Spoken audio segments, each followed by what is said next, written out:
day is already a fucking disaster. Okay.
Hey,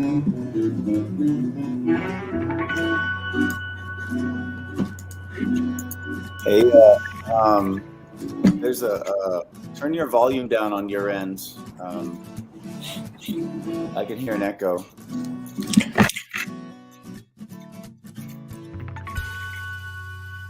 Better.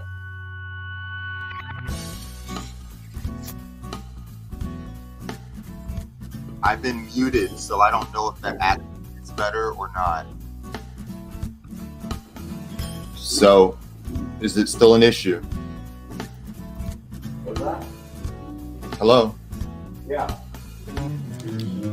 All right, are you happy with the volume right now? It sounds distorted.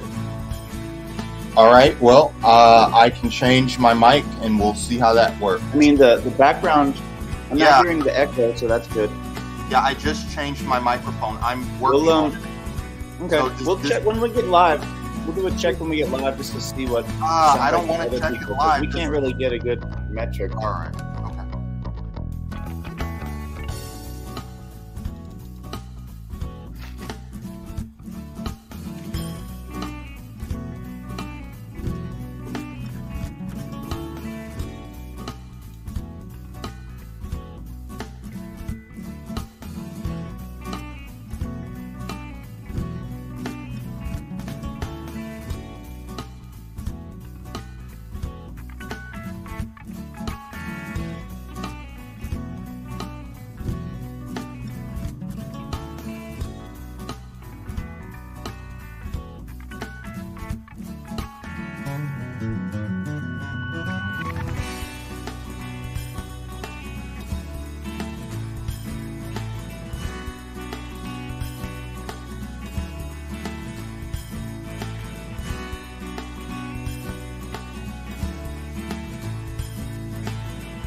Can you take the show? I'm not ready. Yeah, sure. I'm always ready. Hello, everybody. This is Brandon. I'm happy to welcome you guys to Takeover Tuesday. You know, a few months ago, and really, if you get the newsletter, it's better to describe this as an idea that's 14 years in the making. Just giving people the ideas and the opportunity to bring their creative ideas to life. And when you talk to somebody and you have just a great meetup with them, you find that they've got a path that's kind of different to yours. Maybe you're making music and they're making a movie, but there's a lot of similarities too. And you tend to bond with people over those similarities. They're struggling with getting the motivation to do it. They're struggling with finding the creative space to make their idea real.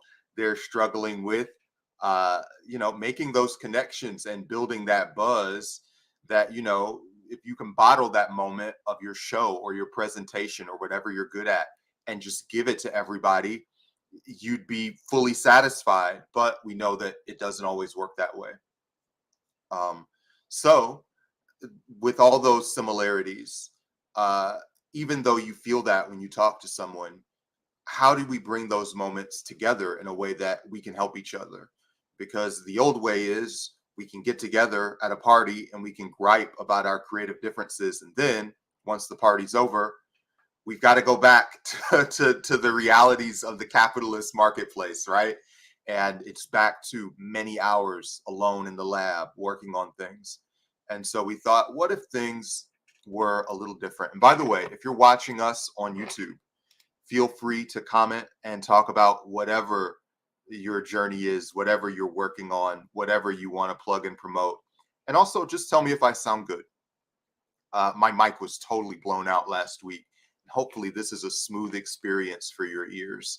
But regardless, what if things were a little bit different? What if, Amelia, great to hear. Yeah, what if your creative work and your creative output wasn't so much about those moments where you are at your apartment grinding and frustrated, but more like the parts of the creative process that are fun, which is sharing it with others, connecting to people that you like, building a community. And so we started working on a process, breaking these major parts that you've got to go through as a creative into steps. And, there are basically 4 reasons why you'd stick with a course like that, which is community, expertise, uh, entertainment, and, a need. And so we really wanted to fill all 4 of those. A community where you're talking to people who are going through the same things as you are. Because honestly, our expertise, and, Rock and I have helped dozens of creative projects come to fruition. And if you followed us at the church location across the street from the zoo, you saw tons of shows, projects, and gigs that came forth through that incubator. But filling a need for having somewhere for people to go to and be a part of, and venue, recording space, podcasting, all that stuff. And just bringing all those things together. It's not always easy to do. But hey, it took a lot of time and a lot of planning. But we've got a system in place where each step you're going to find guidance of a different kind that fits whatever your needs are. And honestly, like, it's easy to go between those modes. Like, if you think about the 4 things that I mentioned here, entertainment, guidance, community, some real physical need. Generally, if you're creative, you're bouncing back and forth between those all the time.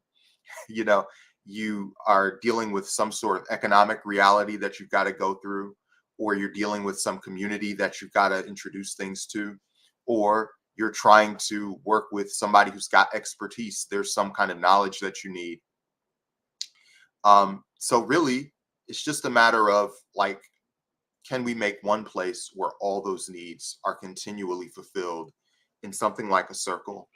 And that's kind of where we are now. And this is episode 2 of Tuesday Takeover. We're going to start walking you through just some lovely events that are happening across the city, things that you'll want to participate in. And we've also got just a great panel um, that's going to be here. They're going to share some of their insights and some of their journey. And in the main event of the evening, uh, maybe in 45 minutes from now, we'll bring on a guest and we will walk them through just the core idea of the co-creator incubator, which is giving you the confidence to talk about your creative idea, whatever it is. You're making an app, you're making a music video, you're making a movie. You've got to go through some core steps. And one of those main core steps is being able to explain what you've got going on to an investor or to a friend or to a partner. And a big part of that is just building the confidence in yourself, right? Being able to talk about it without feeling frustrated, feeling annoyed, not even knowing what you've got. How many times do you go to a party or something and people ask about what you're doing and what you've got going on, and you realize I've been spinning this around in my own head forever, and I've been bouncing it around, and it is an idea and I really feel strongly about it, but now that I'm at this moment, I'm not exactly sure what to say. So part one of the incubator is giving you the ability to make that conversation and be able to talk about whatever you've got going on in a really positive, strong way that hits those main points. And that's really the first step so often. Uh, and I hope that this isn't just an experience for the people that are going through the game, but it's also something that's going to be an experience for you who's watching. And as you're watching people answer these core questions, and I'm going to even break them down with you, that you're watching this and you're watching somebody else go through the gauntlet. And just like anybody that's watching a game show, you've watched like Jeopardy or Wheel of Fortune or Deal or No Deal. Hopefully you're watching this and you're thinking, I could do a better job. And that spectator instinct that we often have of like, yeah, I'll get in here. I could do that. Now it's something that you're putting for you're really using for good, and you know that critical instinct. Now you're directing it not just towards like some passive, some movie. You're thinking I could do a better job of making that movie. Maybe you could. Who knows? But really having that instinct of, oh, I could do a better job at explaining my idea. That's super powerful. And so there are a handful of questions that we go through every week on the Co-Creator Incubator. We talk about, what is your idea? Is it an app? Is it a song? Is it a music video? We talk about, who is this for and how does it help, right? And you're getting really to the point. And once they make that connection, you're asking, what is it similar to? How is it different? That investor, we talk about an elevator pitch. The time it takes to ride an elevator is short. So we want to be able to explain all the nuances of this without just losing our minds. What do you need? What are the elements needed to exist to complete this that don't already exist? We talk about your idea's relationship to money, your role in the idea, the biggest challenges that need to be overcome, and your vision of success. And our panelists talk about each of these.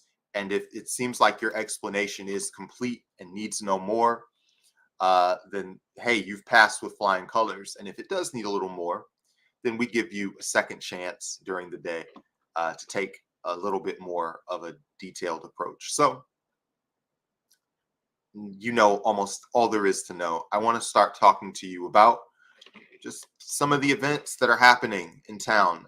We've got just some great panelists that are going to be here, but I want to just point you to, before they get here, just some of the events that are going to be happening in town.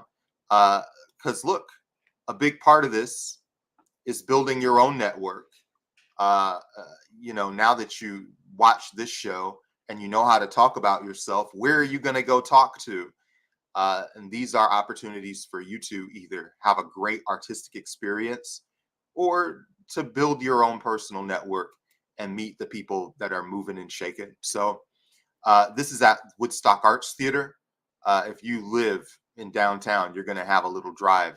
But if you live in Marietta or Smyrna, you're right on the I-285 line. This is a drive that you can take. Take a road trip with your family. And that's actually what this play is about. a mother and daughter embark on a road trip that crosses state lines, and it is an intimate, funny musical about just living in a country that's changing. It's $19 to $20 online. It's 22 to 23 at the door. And you want to bring your kids, but make sure that they're kids that can handle adult themes, real conversations. And this is running now. You could go tonight and see it. It's running through March 24th. Some of these are afternoon shows that run at 2:30. Some of them are at 7:30. So just go to Woodstock Arts, look at your time, look at your availability, and watch Miss You Like Hell before it's too late. Boondook's on tour. You're encouraged to reach out to his team. This is going to be at Smith's Old Bar and Bonfire ATL. If you're a manager, an agent, a videographer, a feature, he's got a marketing company, so you know he's going to be really on point. This is a great opportunity if you are looking to really engage in the music industry with a touring artist. We're going to Atlanta. We're going to France. We're going to Missouri. This is March 24th and 25th. You're encouraged to check that out. The AVC Film Festival, the Audio Video Club is running this alongside Cascade Heights Neighborhood Crawl. What do you do here? Submit your short film, and your film is a love letter to Atlanta. The deadline to submit your film is fast approaching. Get out there with your camera, or hopefully you're in the editing bay. These are short films, but they're 10 to 20 minutes long. So it's going to take you a little time to watch these, right? Yeah, this is in Cascade Heights. This is in just Southwest Atlanta, historic and beautiful Southwest Atlanta. This is not the AVC Film Festival. It is the DeKalb Student Film Festival. These are 17 short films that are up to 3 minutes long. They all have the theme of I didn't see that coming. You're also going to see a deck of playing cards as a prop in each of these films. Kick back and enjoy. This is at the Porter Sanford Performing Arts Center, 3181 Rainbow Drive, Decatur. March 26th is the day for this. True North. This is a stage play about science. Rock, I see you here. Do you want to talk about True North, or do you want me to grab it? I got it. True North is a stage play about science, a creative exploration of the invisible magnetic forces that literally connect us across the globe. Tickets start at $7, but why not add a decimal or two to that donation? More is encouraged, of course. This is at Seven Stages Theater at 1105 Euclid Avenue in Atlanta. It is March 31st at 3 p.m. VH Sunday. This is going to be at the Plaza Theater. 17 VHS vendors are going to be set up in the lobby of the Plaza. If you don't have a VHS now, run to your local thrift store and you will find one. You'll also be able to join at 8 p.m. for a performance and an intro to the film. And the film for VH Sunday is Idle Hands. This is a 90s teen flick that's become a cult favorite. It's very funny. It's a little spooky. It's the kind of thing that you'd watch at a VHS film festival. So absolutely enjoy yourself. Enjoy the times there. So that's it. That's a brief rundown of the events that we really encourage you to check out. Yeah, and there we are. I'm really looking forward to going to some of these. Honestly, in making this show,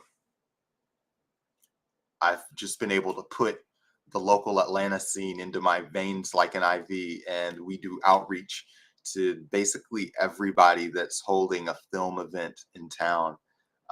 And I've just loved going to things. I've loved talking to people, and it's honestly like really mind expanding being able to talk about some of these with the people that are putting it together, and just encouraging people to. I know it can be comforting to be in your house but encouraging people to get out of the house and take a little bit more of a active role. Earlier, when we started this show, I talked to you about just having different needs as an artist, and your needs kind of go back and forth. Uh, Really, it was important to Rock and I to make a system where no matter what stage you were in the development of your idea, there was somewhere where you could go to have community support, whether you needed expertise, whether you needed a packaged show and like real physical support for getting something off the ground, whether you just needed somewhere to hang out, whether you just needed, a physical location, and that we were able to kind of hit all of these.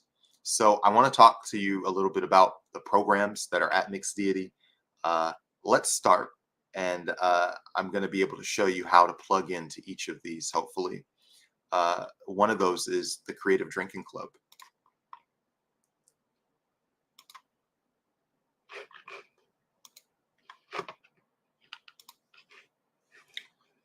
So yeah, the Creative Drinking Club. Wow, what happened there? The Creative Drinking Club sponsors and promotes your meetups, your networking, your events, your community outreach, all of those events that you're holding, just sort of organically growing and organically creating a database.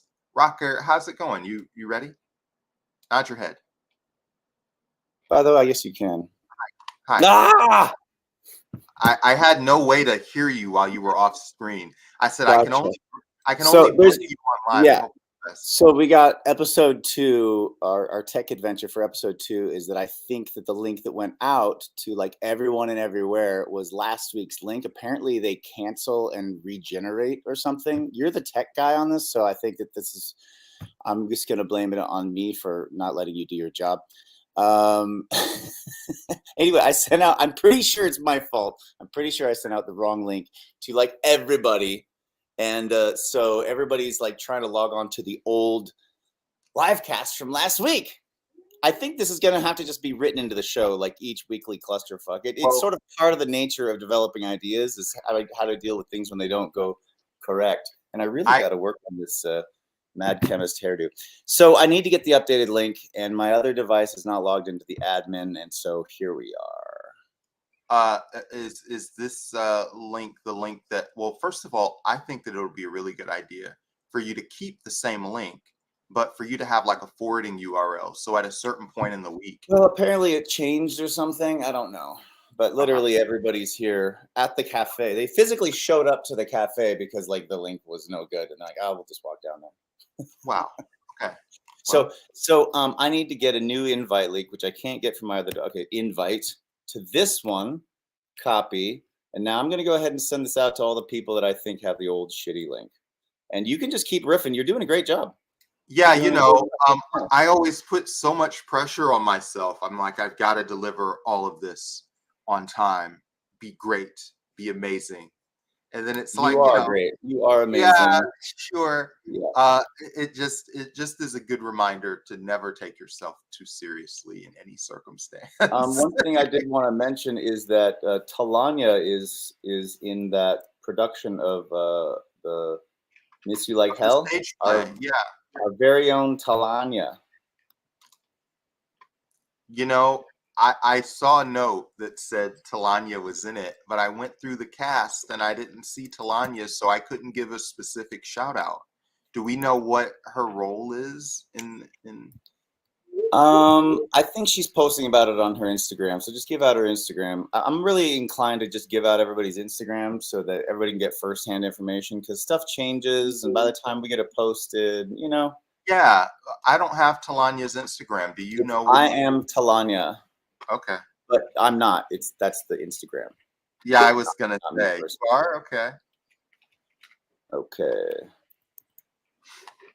All right, I'm sending out the updated link to everybody. Sorry, everybody. This is very crazy. Yeah, everybody logged on. I've been going crazy over here. Everybody logged on to last week's stream. Just put them in the backyard, in the back room. Well, And me too. I got logged into last week's stream too. I'm like, wait a minute, what's going on? So this is adventures. This is the fun part of being on the early side of new things. It's the little things, my guy. Is that the right link go to the general public? They're always going to mixdeity.com. No, yeah, maybe we should just embed the window there. I don't know. This is another tech thing. Did we solve last week's tech thing with the whole comments bit? Well, it wasn't really I have the link between YouTube and talking about the show during the show, but I know, but this is part of it. We're calling it example. We're leading by example. You work on your projects, you develop your idea, it doesn't go wrong, and you just don't stop. You keep going, and you do what it takes. That's what we're doing today. So making sure that when people plug their projects, that it goes into the YouTube comment history. Part of this is that just posting in the chat doesn't post to the comments bar. And our guests don't have access to that comments bar. Like, for example, since we're just doing a live walkthrough, I can say, hello, everybody. Visit, right? I can type, hello, everybody, visit mixdeity.com, and that'll be on the YouTube. Like, that's going to be there because I'm the admin. But that's something only the admins can do. The guests can't just post their comments to the stream. So we've got to just copy them when they post them in the private chat, which is madness. Yeah. Well, it's only 5 seconds. And if they send us their plugs in advance, we can already just know to post them right away when the show starts and then highlight them when the time comes. So it's really not a huge deal. All right. I think that I've got this new link out to everybody. What an adventure! I guess I have to know that the links change out of it. Okay, and I got to get off this camera. Well, this is not supposed to be the person camera. This is just the graphic cam. Oh my god!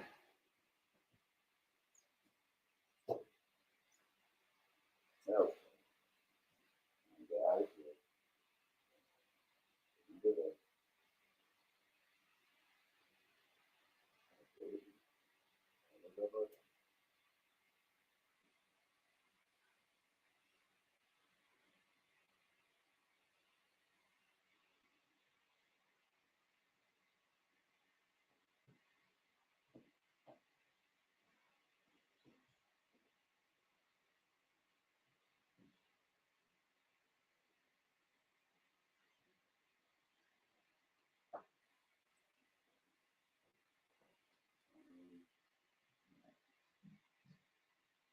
So.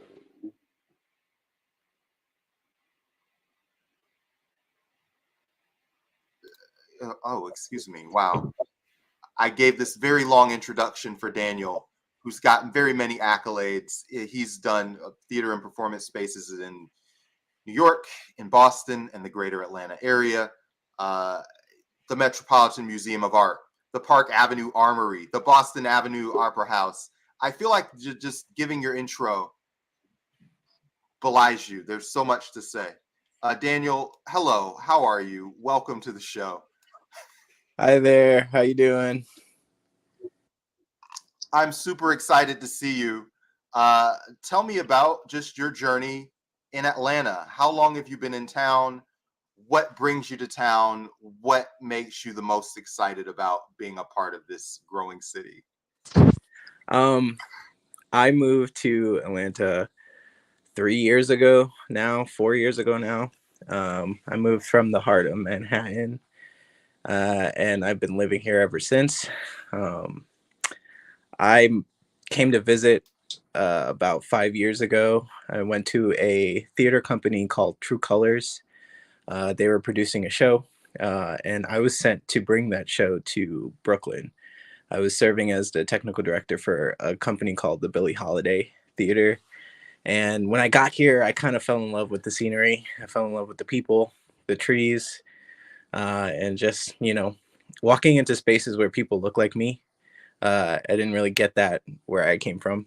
Um, but yeah, I spent 2 weeks down here. I brought the show up. I loaded it into a big truck and I came up to Brooklyn. And I just couldn't stop talking about it. So I moved 3 years ago when the pandemic happened. And it gave me just a right opportunity to kind of just switch it up. The pandemic hit New York City and the arts world pretty hard when it comes to like full-time workers, people who did only art in New York. So it gave me all the opportunity to just, pick up and go start something new. I came here, like I said, because of the people in the trees, just, fresh air and all of the opportunities that I was able to get, and all of the things that I wanted to do here. It just seemed a little bit more attainable than, fighting over a piece of the city in New York. Yeah, I was gonna say, is the theater scene in New York more insular than it is in Atlanta? What were the challenges in terms of breaking through in New York and finding an audience versus breaking through in Atlanta and finding an audience? Absolutely. So I graduated with my technical direction degree. And, that's just like a dying breed around here, especially in New York. As a For, person of pe- color, for people who don't know and are completely new, talk about what a technical director does. oh, sure. Yeah. Tons of people don't know what they actually do. But when you go see a show or a concert or any type of performance, the person overseeing all of the technical aspects, such as lighting, sound, set, props, costume, that manager is most likely a technical director. It's just like managing the tech side, where a stage manager would manage the talent and the personnel and the people. I get to manage technology. Uh, um, all right, now bringing back to the New York Atlanta thing, is it a situation where there's only so much real estate in town and that a lot of those roles are just taken up by people who have just been sitting there for 30 years, or is it more of a cultural thing, or both? it's a mix. I got to say, it's a mixture of both. The resources that I was allotted to as a kid when it came to technical theater, a lot of people around my town or in the state of New Jersey just didn't have access to. So I kind of got a head start, especially with siblings in the theatrical field.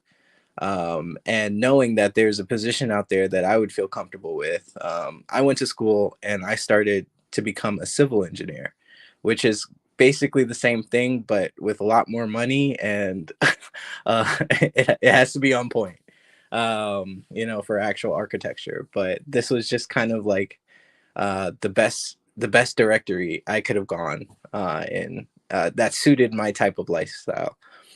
So I would say it's definitely a mixture of both. It needs to be exposed more that, this job is for everybody and you don't have to look a certain way or know the same person. It's very accessible if you work hard, but that's just it. In Atlanta, it's completely different. Like I said, I walk into these rooms and I see people that look like me. And I'm not used to that. In New York, you had to know somebody. But here, it's more pull yourself up by the bootstraps. Rock, if you're here, I'm going to have you introduce our next guest. So, hello. Yeah, absolutely. Hey, how's Hi. it going? Can you hear me while I'm testing out a new microphone? You Speaking of sound technical director, hello.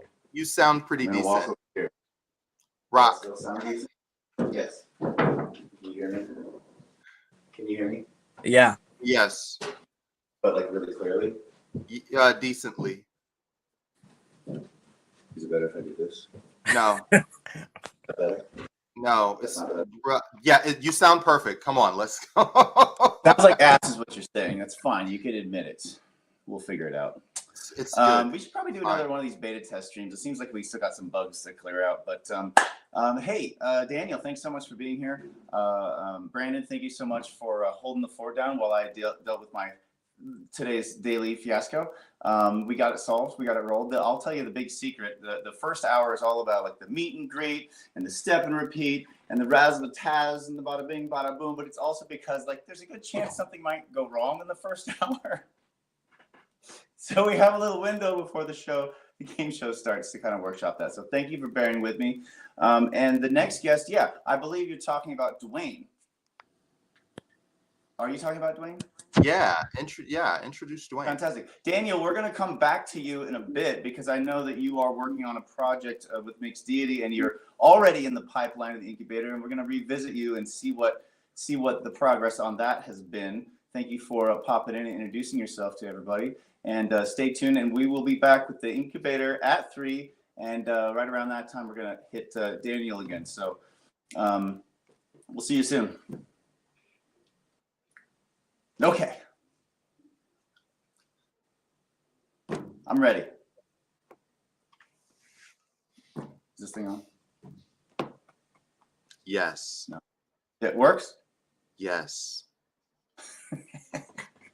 I've repeatedly told you that. Okay, cool.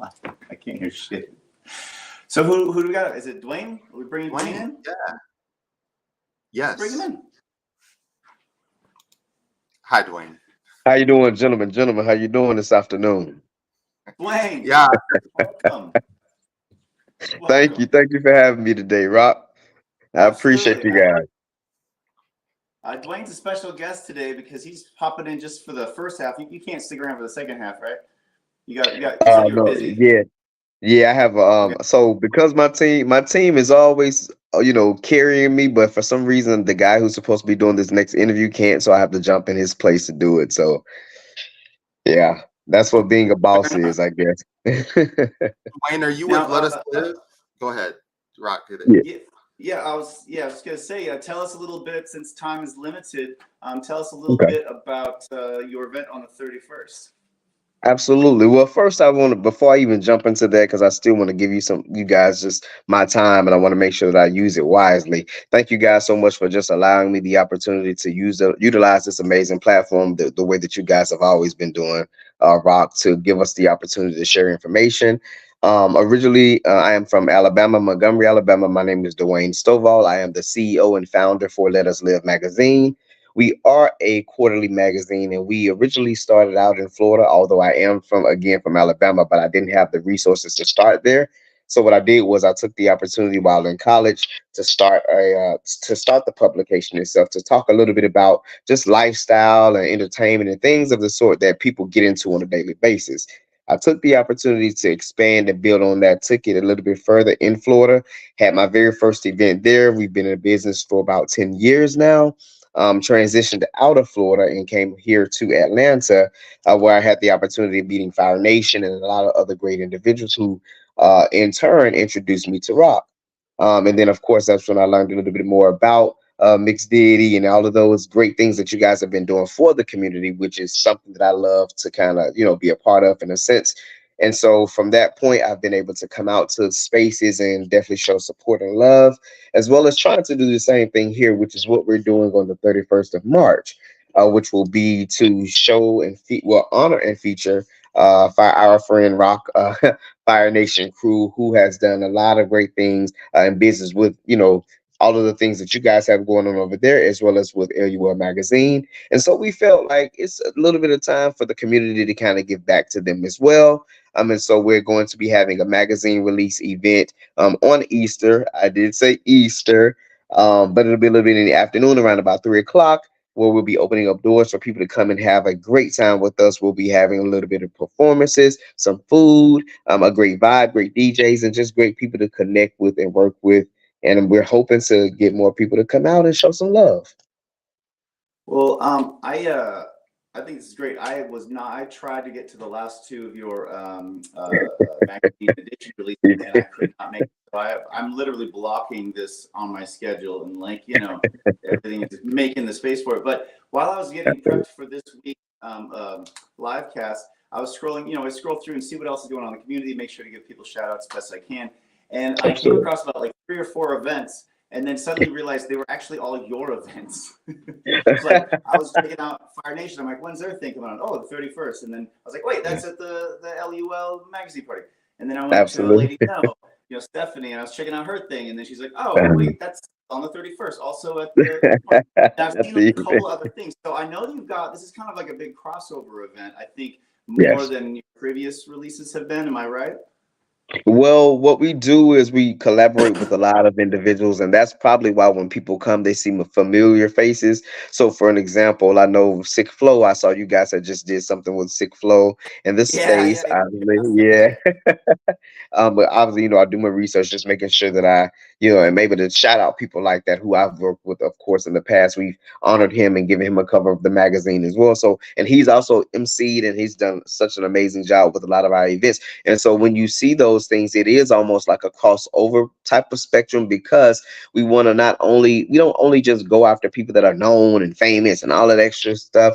We go after people who are active in the communities, or just have a passion in what they do. And so all of those people that you guys see are passionate about what they do, and they're still active, and they're still committed to what they're doing. And so that's what we try to do when we try to set up these events for people to come and enjoy. I love that. My father was in the entertainment business for, well, his whole life.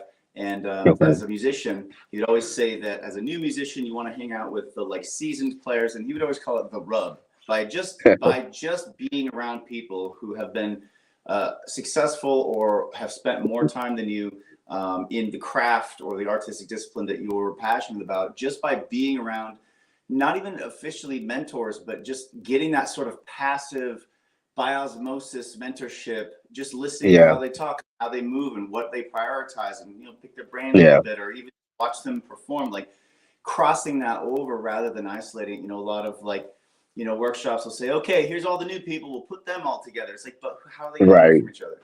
Okay, here's all the pros, we're going to put them together. Like, yeah, but if anybody who's gotten to the top of their game or is at the higher end of their spectrum, like, it took work to get there. There's a whole Yeah. story behind every single person who's hit that level of Absolutely. success. And it's human nature to want to kind of share that. It's a human nature to be able to, like, I'm at the top of the ladder, I'm gonna put some rungs down for you to help you climb. Absolutely. Also, very natural. Only in Absolutely. like the middle part of the ladder and the lower part of the ladder, people kind of be like, give me my ladder. Yeah. A little bit less supportive sometimes. So I think Right. it's really important to do what you do, which is Thank you. create a space where it's a comfortable space for veterans and pros and top of their industry, and also space for people who don't know anything from anything, just like poking in to see what's up, because that's how our journey Absolutely. starts, and it's like, maybe we're on Absolutely. different parts of the spectrum, but it's the same journey, just different people and different entry points. Absolutely. And you said it exactly the way that I think it in my mind, as far as like a universal language, whether it may not necessarily be English, but if you can dance, people relate to it. If you can sing, people relate to it, even if they don't understand what you're saying, but it's a vibe that you create. And I feel like that's exactly what you guys are doing. And there's never too many spaces like that, right? That's when you start to amplify and you start to bring more attention to all of these different things. And so kudos to you guys for doing that for the community. um I'm not from here, and I've been here for a couple, maybe about 3, 4, 5, maybe years or so. And I've been able to see a lot of different communities of people to do a lot of different things, but I haven't been able to find a space like this one that is genuinely about the artistry that the people bring, right, and the creativity that people can soak up and or kind of transfer, because it's transferable just like energy is. And so being in those spaces has fulfilled me to be like, you know what? Let's start finding a place not only just on a digital platform, but because we're print and we're digital as well. But and not even because they've got 1,000 or 1,000,000 likes. I mean, because we make people who have millions of followers, but they don't hardly make an impact. They're not giving back. They're not doing the things that we would expect for them to do on that type of level. And so that's why I tell people, don't overlook the small dogs, because they are just as mighty as the next person. And so that's why we also feature those type of people on the covers. You get what I'm saying? To ensure that nobody is left behind, you know. Yeah. Love that. So yeah. Wow, we're only 11 minutes away from the co-creator incubator. Real quickly, just shout out some deets for the 31st. Just if you go, what to know. Okay. Go. Okay. All right, guys. So when you come out, it's time to party. It's time to have a good time. Do not come trying to be the best. Just enjoy yourself. March 31st on Sunday. Doors open at 3 o'clock p.m. Tickets are available at LUL Magazine 13 on Instagram. Please go to the link. They're only $25. No, they will not change. The price will not change. You can make payments at the door. Just at least have the exact amount or cash out as as an option as well to pay. Come out and enjoy some food, some great vibes, the entertainment. We'd love to have you. We'd love to see exactly what it is that you guys are interested in. So that way we can also make an impact in those spaces as well. And just come have a good time and turn up and help us honor the Fire Nation crew on Sunday, March the 31st. Excellent. Blessed. Dwayne, thank you so much for being with us today. And I look Absolutely. forward to, also I want to say thank you for the tickets. Oh, You gave us yes. a few Yes. tickets to give out to some of our members, and I'm really appreciating that. Yes. We're going to circle back on that, and we're going to be promoting a little bit more as we go on. But thank you so much for being here, and maybe we'll have you back next week to plug it again. What the heck? Why not? Absolutely, why not? And yes, so yes, we do have 2 free tickets and things like that. So Rock, just let me know how that is, how we can make that happen, and whoever wins, we'd love to just get the information. So when you come, you don't have to have a hassle. Of course, you just be able to give the name, and you should be able to come in. Excellent. We'll get it done. Absolutely, Thanks so thank you much. guys again so much. Thanks, Dwayne. We'll catch you on the Yes, next sir. time. All right, Brandon, who do we got? Who do we got next? We got about 10 minutes before we got to kick off this incubator. I'm not seeing our panelists in the waiting room here. We're missing some people. I think I may have really put a cog in the machine this week with my link snafu. It's okay. I wouldn't stress it. I've done a lot of live streams, and a lot of people, if you are looking at me, and not to sound like I've got air in my head, but just if you recognize my face, you probably recognize me from doing a YouTube live stream. So I know all about. I've probably made every screw up humanly possible. And what I find is, and by the way, Amelia can't hear you. I can hear you. You sound fine on my side. We'll Amelia check can't hear me? Amelia, let us know if that's still the case, because this. Oh, wait a minute. I know why that might be. This whole, we'll talk about this after the stream, but there's like a whole like login thing with StreamYard that I don't think I actually understand. So I hold on. Well, listen, if you do a monologue and you talk for a little bit, I'll be able to diagnose that issue. So it's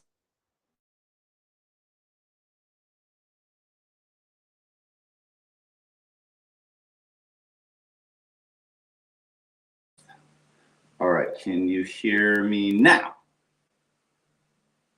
Yes, and I'm watching from YouTube. Can you hear me now on YouTube? Yeah, I'm watching on YouTube, and you do have audio. So whatever you did, you must have fixed it in real time. I literally didn't do anything. Amelia, turn on the volume. It's suddenly better. Yes. See? Welcome to Mixed Deity. Things we need to shake it around and hope for the best. MixedDeity.com. It's suddenly better.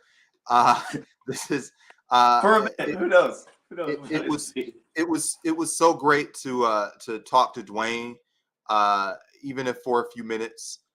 What I find is, like, when you're networking and when you're meeting people, the closer aligned you, like, the more on track you are, the closer those moments of alignment get. And when you see the synchronicity of, oh yeah, I was looking at my friend A, B, and C, and then I found friend D, that's a very good sign from, like, the universe or whatever, that you are on the right track and that you found the right location.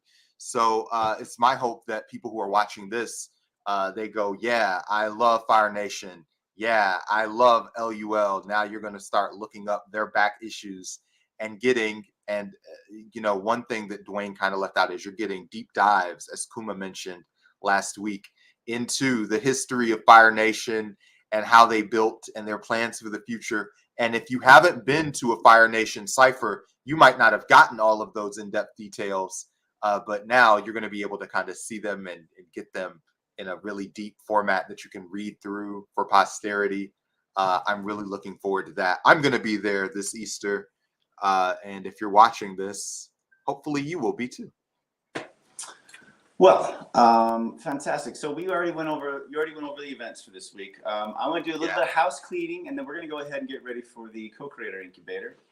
A couple house cleaning items. First and foremost, please recognize that Mixed Deity is all about participation. We are looking for people to participate. Secondly, we are not presenting that we have everything perfectly figured out and that everything is dialed in and locked in and this is by design supposed to be an incomplete process so that your participation, remember the first thing I said, will actually be able to help shape what we're doing, how we're doing it more organically, so that what we do actually fits the needs of the community, the people who are participating. So I think that that's a common misconception. People think that we just have it all figured out and you hit the button and it makes it go. It's like, no. We know exactly what we want to do. How we're getting there is a shared, co-created, if you will, process, and we invite you to participate and to be a part of that. So your feedback, your insights, your thoughts, things like, hey, the mic doesn't sound good. Great, that's good. This kind of feedback is helpful. So now it's hopefully better. You see, it's already working. So it's all about our entire ethos is about collaboration, co-creation, community, and not just from a cosmetic standpoint. We literally are like, come down, look at this, be engaged, participate. Let's connect you with this person. Like we're about results. We want to see these ideas come to life. That's the whole point of all of it. So a couple other little bullet points for house cleaning. Key engagement points to know about are mixdeity.com. You should be able to find just about everything there, but there are places to sign up to participate with different things. There's events going on. If you didn't get the newsletter today, it goes out. It's going to be going out on Tuesdays. It just went out. If you didn't get a copy of the newsletter, then just make sure you're signed up on Mixed Deity or go to Mixed Deity and you can click news. It's also listed on the website. So all the hot links for everything that we're talking about in the events and things of that nature, that is right there on the website. If you didn't get the newsletter or if it breezed past you in the live stream, we got you covered. Just go click news on the website. Co-creator incubator. Let's see, what do we got? We got about 3 minutes left. I want to, wrapping up the pregame hour. Oh yeah, I guess any other house cleaning items? I don't know. Oh yeah, well, I'll do a couple little plugs for our own events. So Saturdays, we're doing the pre-gaming social. We had a really fun event here last Saturday where we had both Sick Flow, who is like a 10-year plus veteran of the music industry, and a guy named James, who I just met a couple weeks ago, who both performed on the same stage. And one of them was a veteran, and James was literally the first time he'd ever performed anywhere at all whatsoever. Turns out he's a really talented spoken word artist. And I managed to get a little bit of film. And if you check our social medias, we'll get some of that posted. But the whole point of being able to have a single stage where somebody who's a veteran can feel at home and somebody who has never done anything at all whatsoever can feel at home, that's really key. So we're doing that every Saturday, the pre-gaming social. There actually is a call to action this Saturday because I will not be in town. And so I'm looking for a couple of social butterflies who want to come host this thing. I'm going to make sure the cafe is open regardless, but I won't actually be here to host. So we're looking for a couple of hosts who want to, come keep this event alive and keep it going and participate. Again, it's all about that participation. Okay, I think we're about ready to get going on the co-creator incubator. Brandon, do you want to just give a quick synopsis on the incubator about what it is and what to expect, and just how the game plays real quick while I deal with a technical problem off screen? Yeah, sure, no problem. And I Great. did a short rundown of what's inside the incubator as we were opening the pre-show. But I also love to check in here in the spirit of streamlining that creative collaboration and giving status and trust to people who help out the community and participate. This co-creator incubator is a game of project development that is built for your creative ideas. And whatever this idea is, it can develop into a business. It can develop into a career. It can just exist as just something that you care about and you want to see happen. That creative satisfaction of bringing your unlikely idea, your random passion into life. And you don't have to do anything else besides give your time. So why do we do it? What's the catch? We do it because it's fun. What are you doing for fun? Whatever it is, you can probably bring it into the real world. And this incubator can probably help. Yeah, so there's lots to share. Typically, we check in with finished projects. I guess I can kind of do that. In Their Shoes, a documentary film screening ran last February 27th. And we worked with an organization called Writers Without Margins and did a screening of this film talking about the criminal justice system, spotlighting 4 guys who are in a creative writing program as they are returning from their first year from prison. And we worked with Mixed Deity to do the venue, to do some turnout. I did a lot of this stuff, but I'm back. all right, I'm hello. back.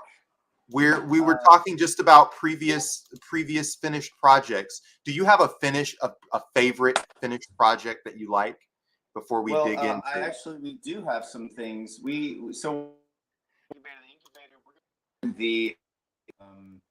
The projects, not only some that have finished, some that are close to finishing, some that are in the middle point, and then of course the fun part of the show, which is the beginning and the new projects and the crazy ideas that people come up with, which we love. If you want to try out your own projects on the incubator, just go email your idea to idea@mixedd.com, and you'll get an auto response with some questions. Fill out those questions, and then let us know when you're ready, and we will get you a link for the show to be a guest. Rocket, okay. You did it. First, I want to go to a commercial break. It's not really a commercial break because we sponsor ourselves, so I'm not sure what that means. Like we're not beholden to anybody during our commercial breaks, which is kind of exactly what we want to help people do in the incubator. We want you to build your own economy so that you're not beholden to anybody.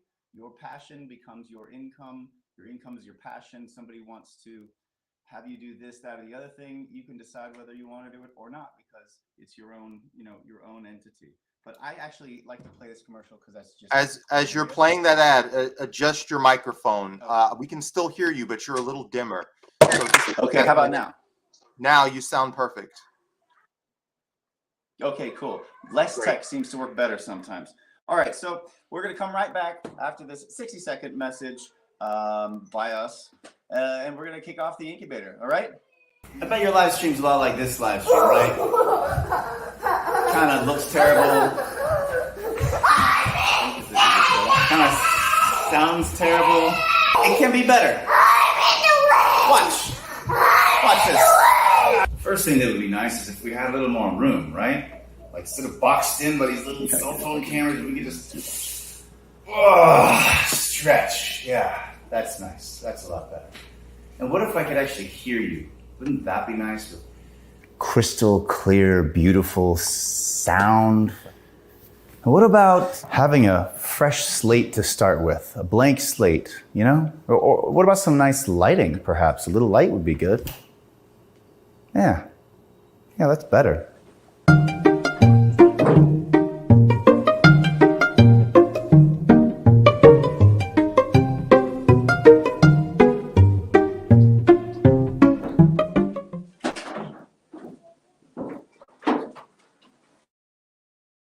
You disappeared. That was...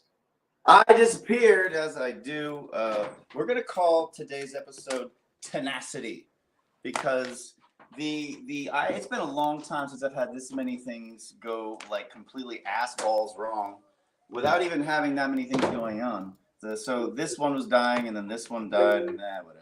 Anyway, welcome to Co-Creator Incubator. Today's episode is called Tenacity, where we get shit done. It just doesn't matter what goes wrong. It doesn't matter what's going wrong in your life. It doesn't matter what your hair looks like, okay? We can get it done.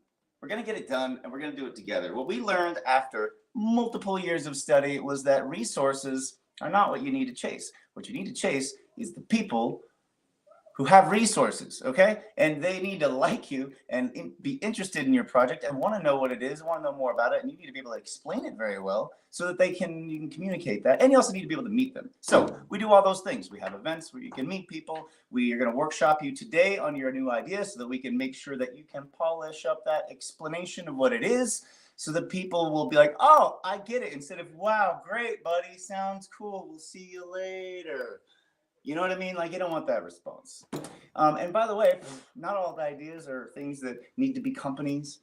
They don't need to make money. They don't need to make sense. They just need to be personal, and they need to be important to you. This is the Co-Creator Incubator. Some of the things that come through here are businesses, have been businesses, but they don't have to be. It could just be an art project. It could just be some creative, random thought. It could be something you came up with while you were high, and you were just like, it's just too ridiculous to even explore. Well, you can actually explore it here. Bring us your, what do they say on the Statue of Liberty? Whatever the idea version of that. Bring us your wretched, You're tired. You're weary. ugly, You're smelly, huddled. I don't know, what is it? You're disgusting, filthy masses. Yeah, all of that stuff. So the orphaned ideas, all those things. We really love the challenges. We really love the ones that make almost no damn sense. But if the only requirement is that it does have to be important to you. That has to be something you genuinely want to follow through on and try out. So without further ado, let's turn on the graphic. I can't do it. My computer died.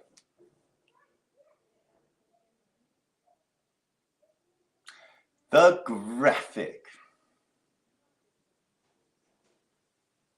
Ah, cool. Can we do the big one first and then go to the little one so it looks Like yeah. you want the Co-Creator Incubator. We need to write a theme song. We need to write a theme song so we can introduce the Co-Creator Incubator. Okay, moving on. All right, I'm done. Whew. Okay. How does the Co-Creator Incubator work? Well, it's pretty cool, actually. We've taken a bunch of different things and brought the intersections together, found different ways of incentivizing all of them. Zoop. And I'm not going to explain it because it really isn't relevant if you can't get past the first level anyway. So let's do a quick check-in on a dear friend of mine. It's like Muppet hair. It grows right out of my head. Okay, a dear friend of mine who is named Daniel, who was here a minute ago, and Daniel has decided to hop on board with the Mixed DD Media Cafe build. So here's the thing: the Mixed DD Media Cafe is not really a cafe yet. It's just kind of a room with, some drinks and a water cooler. So we want to make it better. We want to make it an actual more of a cafe with cupboards and all this kind of stuff.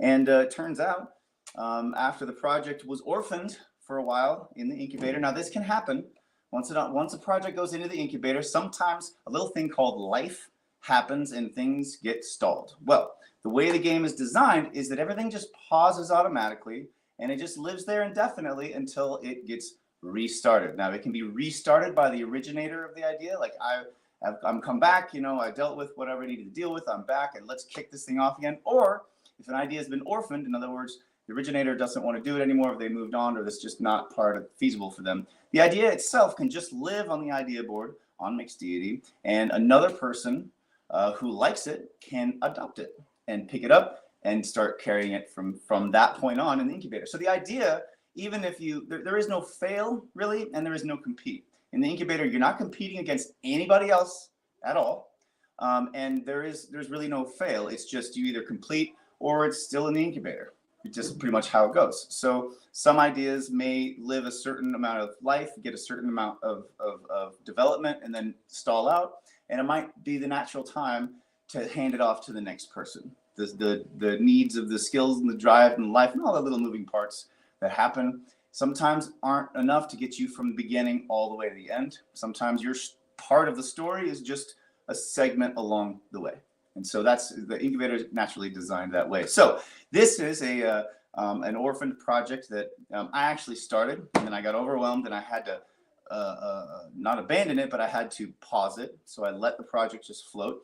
And then Daniel came along, saw it, and said, "This is great. We should do this. I want to do this." And I said, "Okay, but somebody has to spearhead it." And he's like, "I'm scooping it up." No problem. Yeah, and so this is something anybody can do. If you go to the idea board on Mixed Deity, you'll see a whole bunch of ideas people have submitted. Some of them are active, some of them are in the pipeline, some of them are just kind of paused and waiting for someone to grab and run with.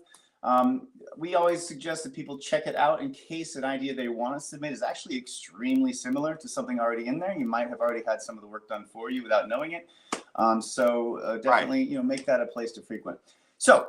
And then let's just go ahead and bring Daniel. I don't think we really need to explain the incubator anymore. Yeah, definitely. Let's talk to Mr. We've Friday. talked enough.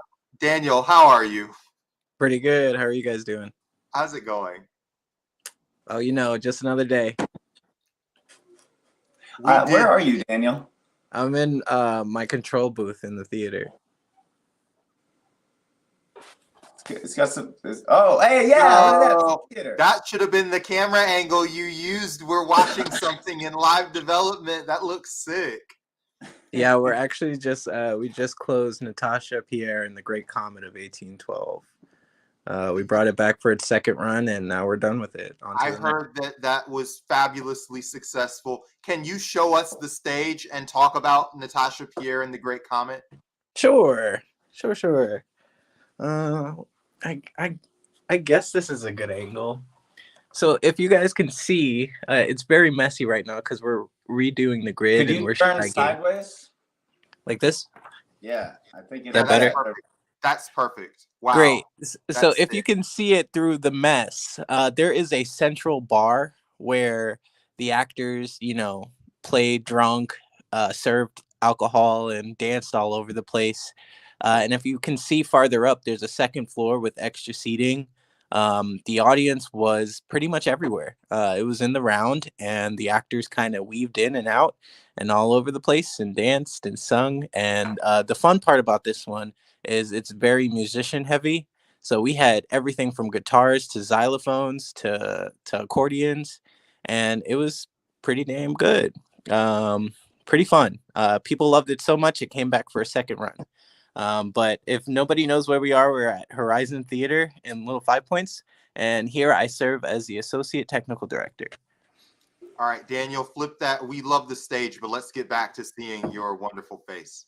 Yeah, all right, Rock, continue our scheduled programming here. Okay, we're back to our scheduled programming. That was from our sponsor, Horizon Theater, who doesn't know they're sponsoring us. Or are we sponsoring them? I don't know. I get it backwards. Who knows? But we're neighbors anyway. Just in case you don't know, Horizon Theater and the Media Cafe by Mixed Deity are on the same hallway, basically other ends of the same hall. And as we were doing work on Mixed Deity, we'd be passing the rehearsals for Natasha and Pierre regularly. I feel like I saw the play just from watching everybody perform it. Yep, you can hear them a mile away. Oh yeah. So I really got to work on talk to makeup, wardrobe, hair, wardrobe, whatever.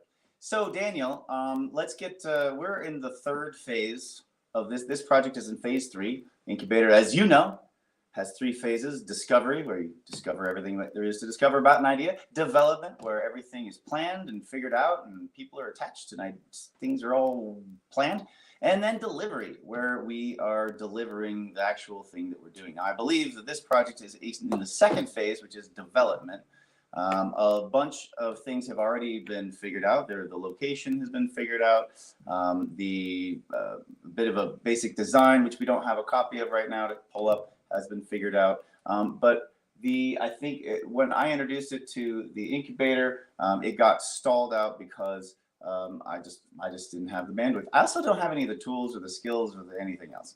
So I realized, you know what, we're just going to have to orphan this idea for a while until somebody brilliant and talented and motivated comes along to bring it back to life.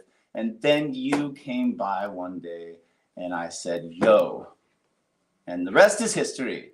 So the goal for this part of the incubator is to identify what has already been done, like what our successes have been, what we figured out, where we're at the moment, and then also where we're trying to go and what the opportunities for other creatives are. So not only like, here we are, this is what we're trying to do, this is what we need, and make it an entry point for other people who may have those resources. Like, oh, I have a X, Y, Z, the other thing. So that's kind of what we're going to do. We visit this project, week to week, and find that out. So tell us, from a development standpoint, whereabouts are we? Well, first tell people what the cafe kind of is. I guess a little self-explanatory, and then tell us where we're at in the project and what do you think the next steps are and what we need to make those steps happen.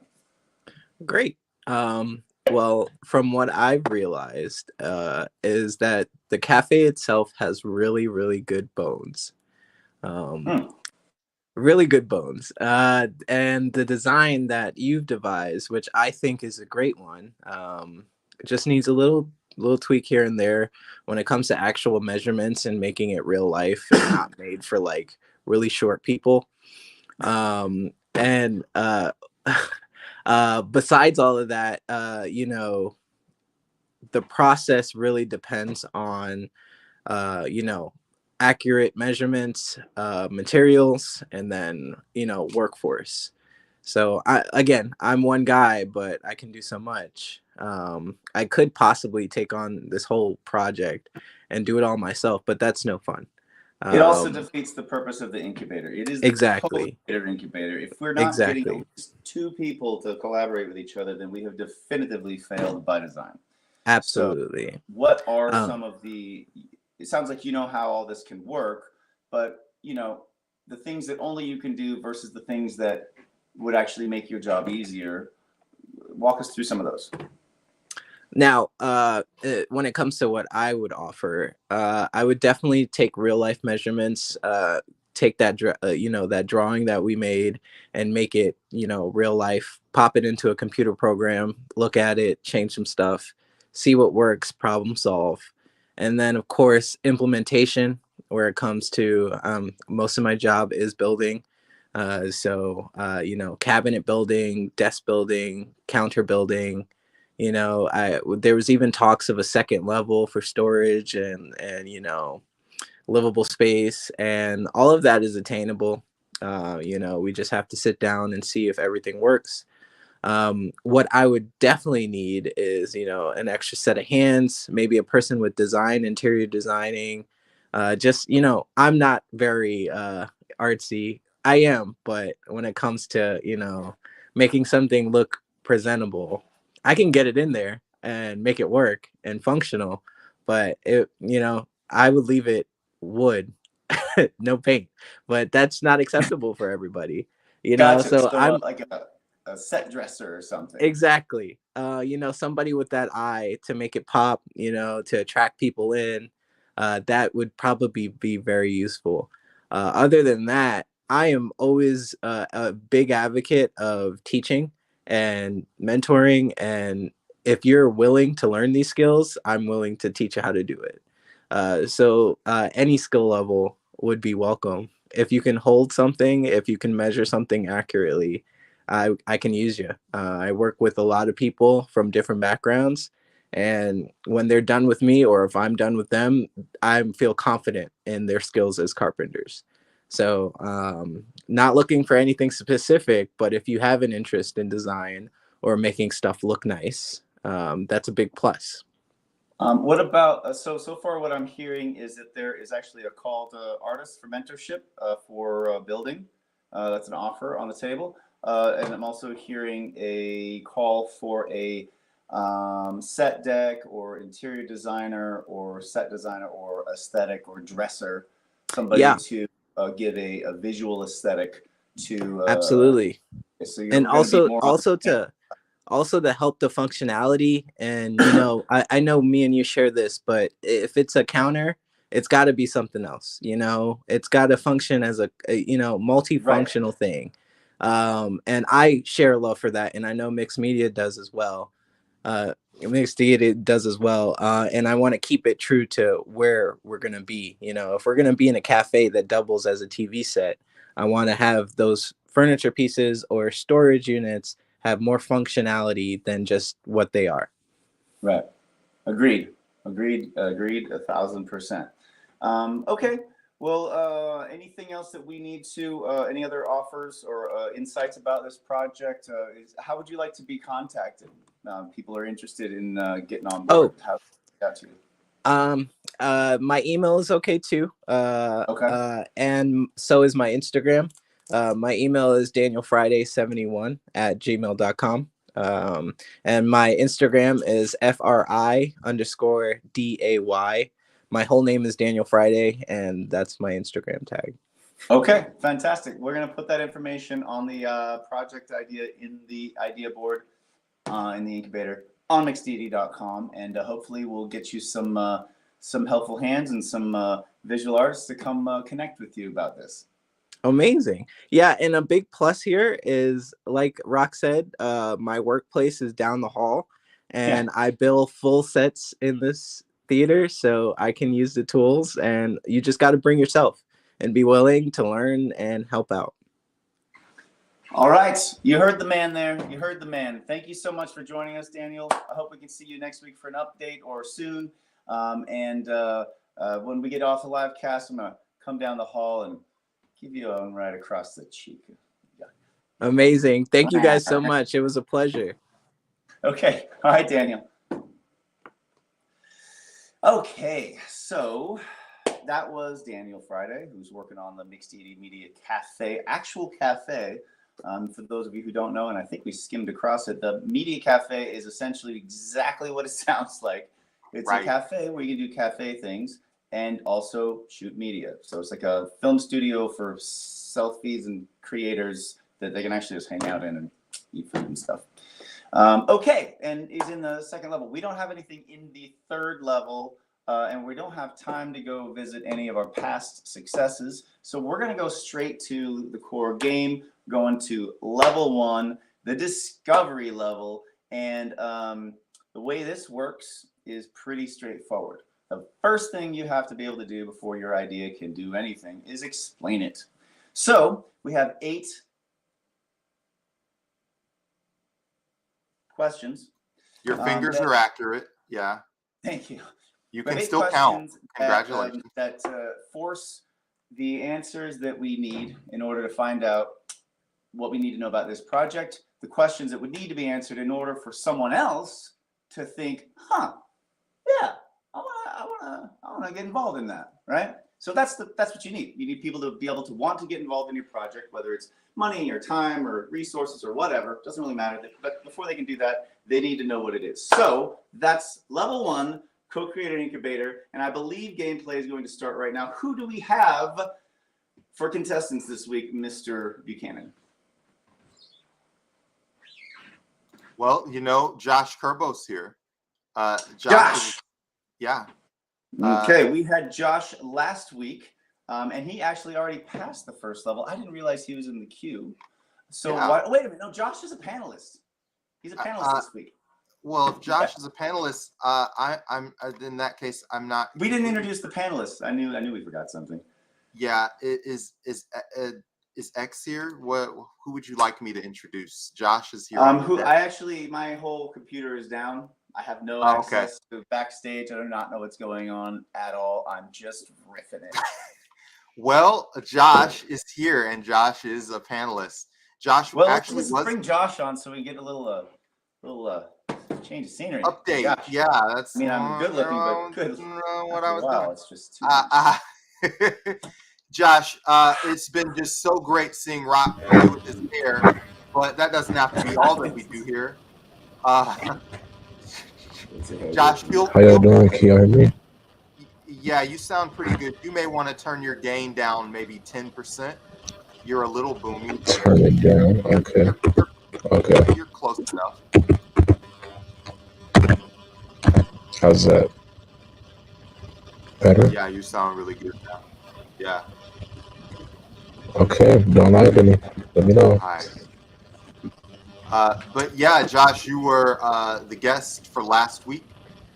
Graphic communications, UX, UI. And, it was really good to have you here because, it's not like you take on the role of presenter all the time. In fact, usually when people come on to present, they're looking for somebody who does what you do.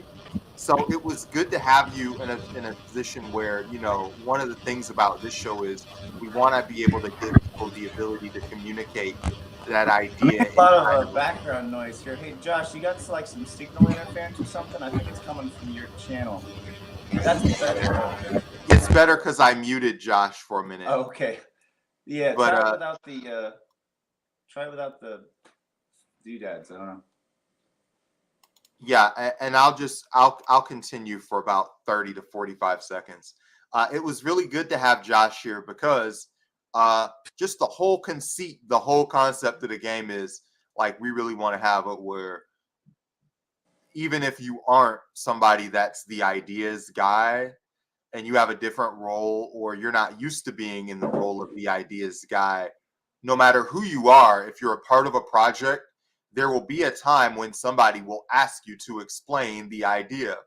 So just over the course of that half hour, 45 minutes, being able to say, all right, now I can elaborate and elucidate on a concept is really powerful because it means the whole team can talk about it in that kind of way. Josh, I'm going to bring it back to you. I'm going to unmute you. Hello, how's it sound? How you doing? I think I'm better.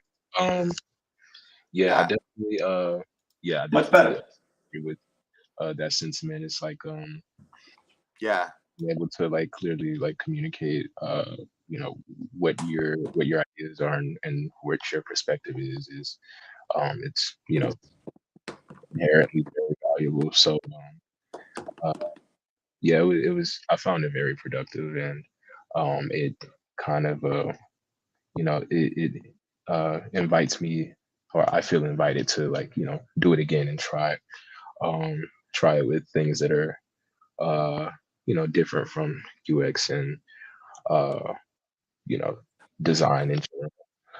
So I mean, yeah, it's a good experience.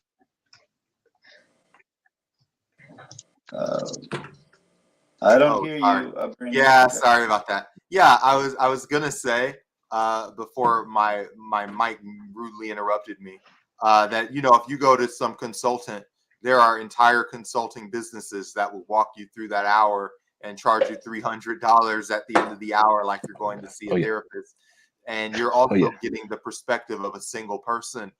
So it's really good that like you can hear from like Kuma's perspective and my perspective, and Bach's perspective, and Jeremy's perspective, and it's like you were getting just like a turbocharged taste of what that experience is like.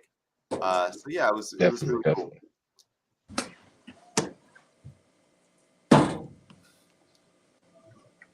Yeah, there's a minute of silence. There's a minute of silence every 7 minutes of the conversation. A minute of silence for the donut. Hey, Brandon, my whole system here is dead. I can't get it to do anything. So who do we have in the backstage? Can we just bring everybody out, whoever we got? Josh is here. Daniel's kind of here, but is muted and is off stage, and their camera's on. Okay, Daniel's out. Did we get X? No, X ain't here. X is a no-show. See, this is what I told you about the thing with the email. And who else? Carol. I didn't see Carol popping on. Where you at, Carol? Got a lot of no-shows today. I had at least like 5 people confirmed. Okay. Yeah. Carol's not on the board. What we're gonna do? We're just gonna adapt. I'm not gonna wait around. So there's nobody else backstage? Daniel's backstage. Daniel's around. I can bring Daniel up. Daniel may be let him be on the stage, and he can mute and come and go as he wants. All right. Hi, Daniel. I'm sure he's multitasking. Hey, Daniel. We're gonna have you on the stage, but I know you got other things going on. If you could turn your camera just sideways there, make all of the dead filmmakers of yesteryear stop rolling over in their graves. Okay. So I think this is what we're gonna do.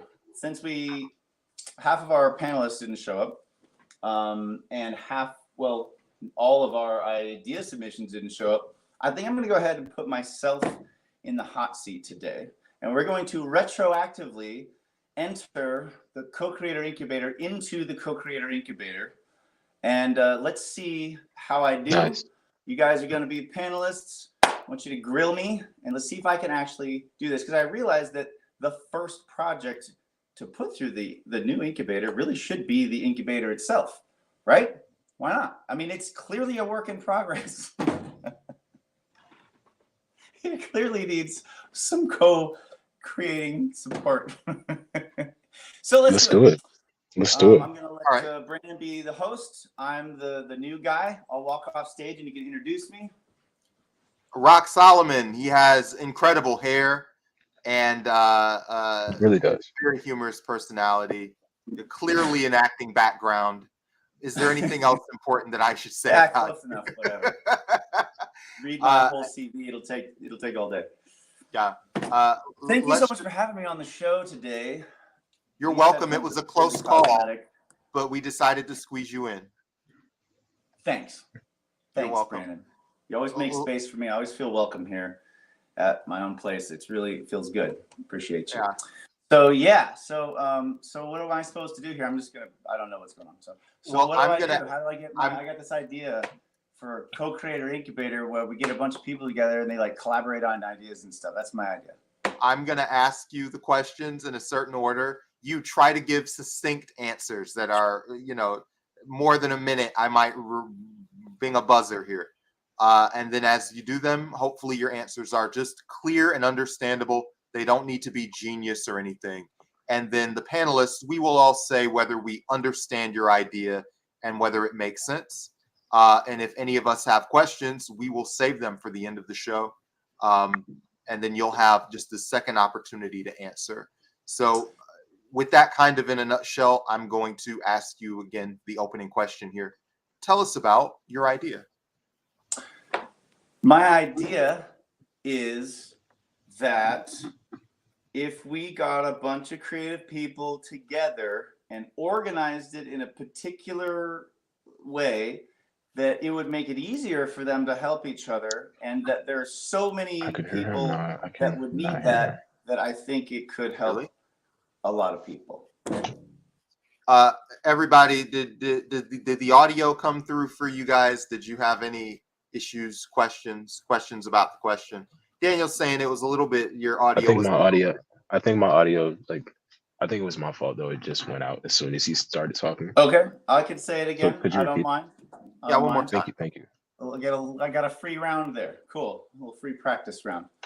Yeah. Okay, so my idea is to create this thing called the Co-Creator Incubator.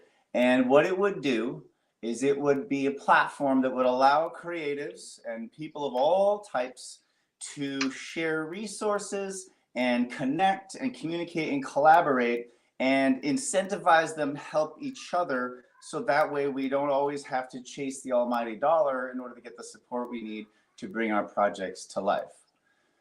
And that's my idea. And now I can't hear Brandon. Do we all understand this idea? Does it all make sense? Josh, Daniel, how do you feel? Is this an understandable and coherent idea? It's pretty coherent. I think so. Rock, you've passed round one. Congratulations. Oh yeah, cool. Yes. Not too much celebrating.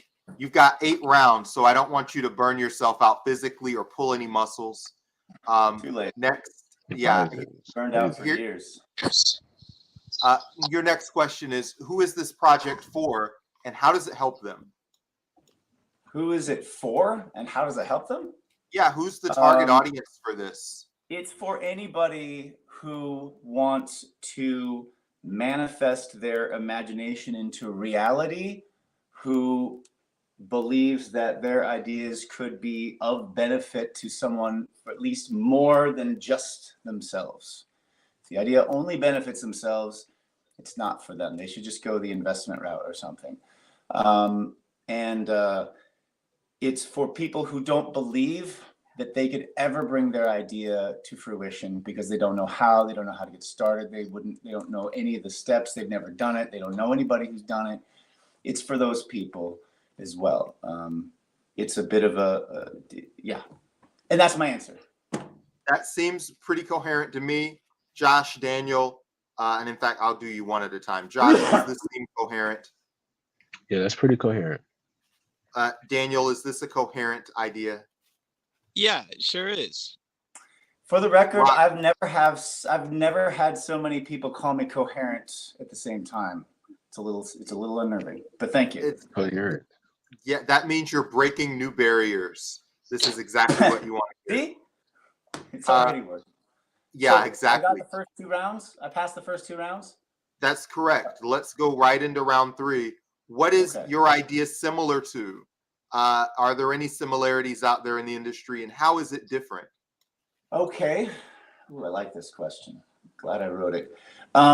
So it is similar to lots of things, actually. It is similar to, workshops where you learn how to do, work in an industry. It is similar to internship programs where you get hands-on experience with doing things. It's similar to a lot of other communities that strive to connect creatives together and create space for them. It is similar to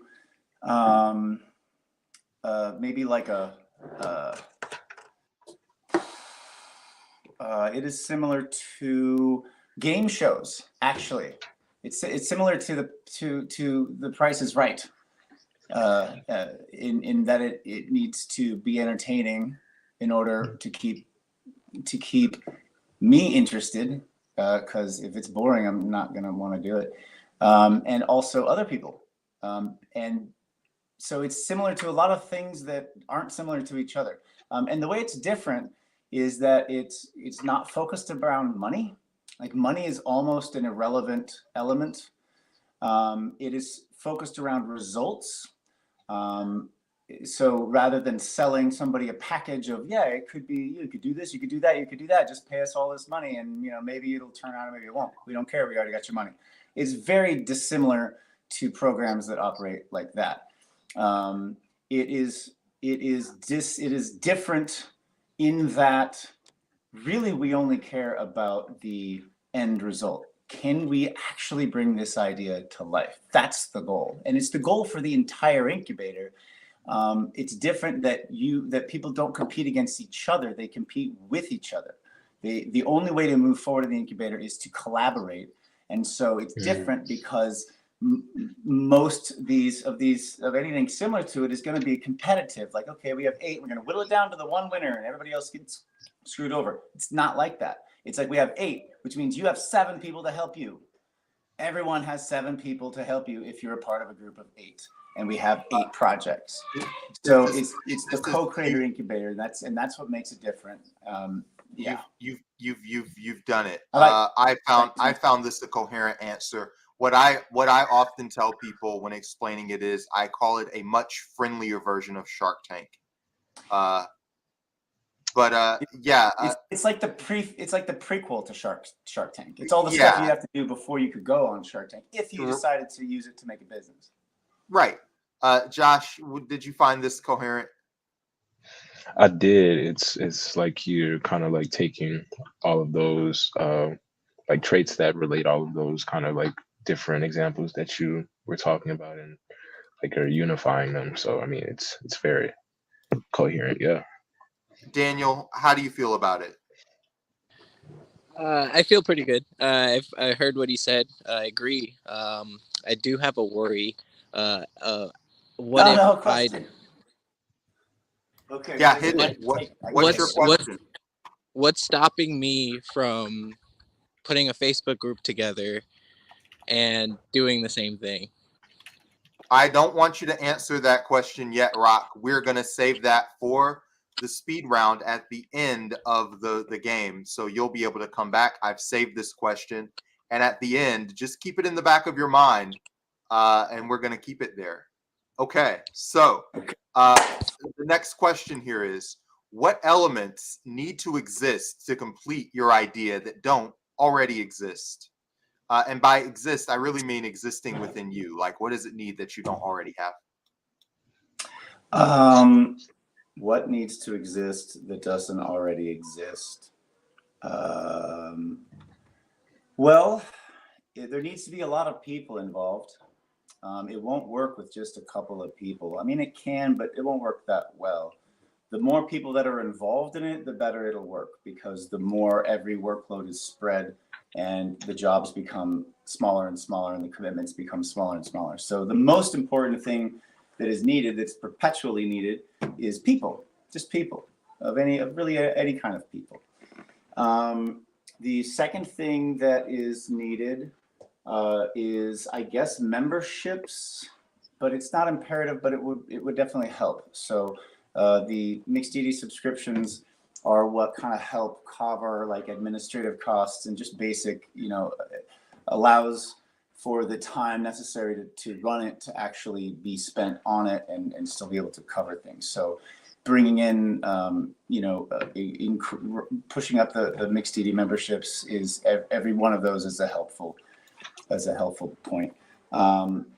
There is some technology that I have seen exist that I don't have, that would need to exist for it to work really smoothly. It can work without the technology, which is, I'm referring to like an app that could streamline the data flow as we grow and have lots more data to manage and lots more communications to engage with, I think is going to be important.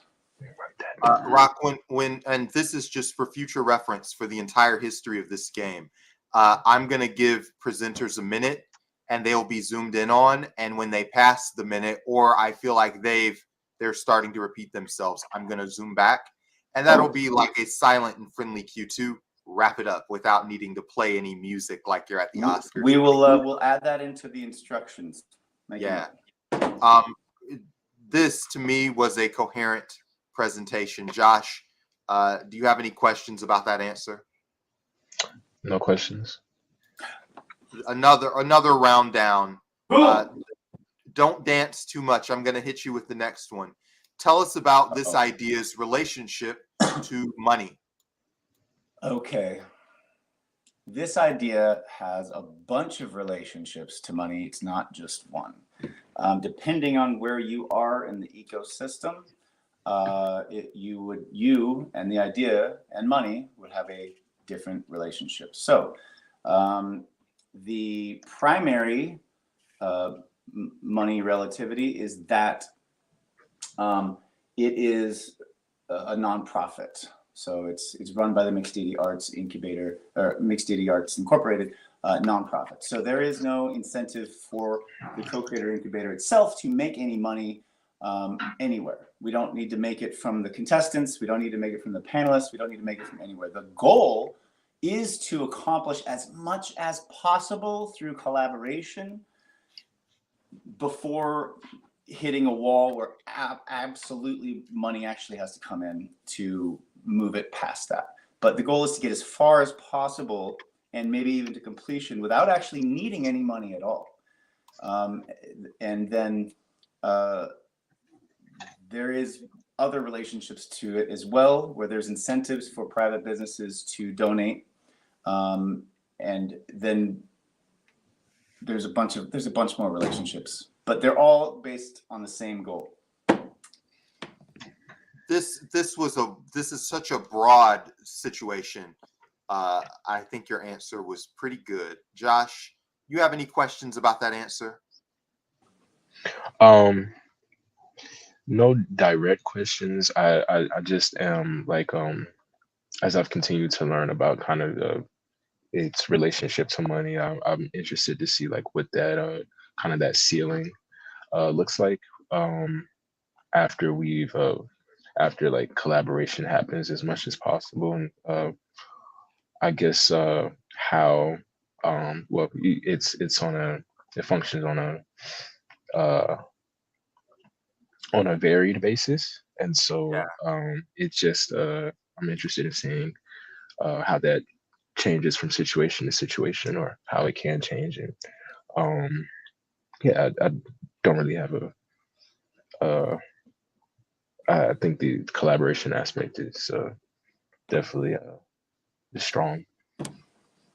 Rock, you've passed the round, so congratulations. Okay, I want to address that comment in the speed round though. So throw that in the okay, mix, there are more answers. So no problemo. Okay, so The next question is, what's your role in this idea in terms of making it a reality? What role do you want to play here?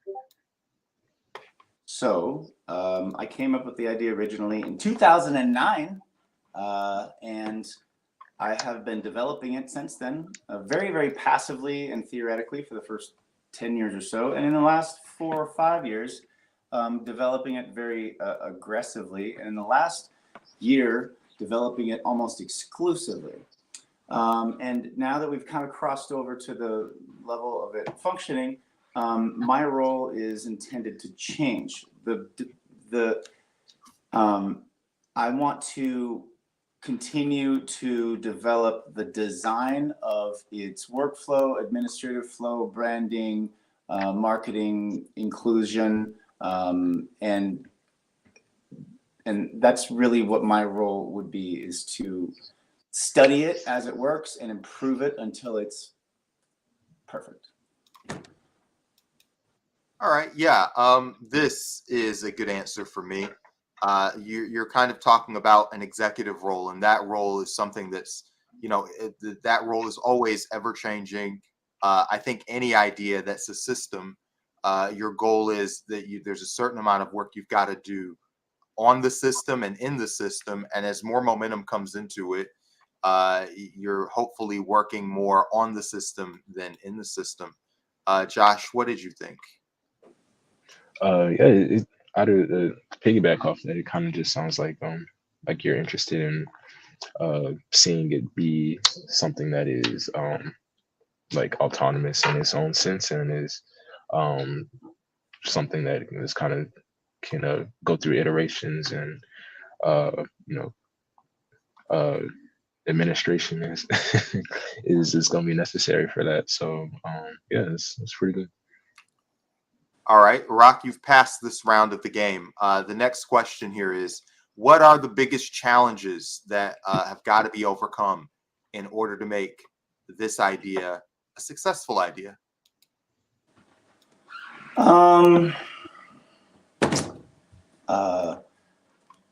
I have to be able to keep spending the majority of my time working on it,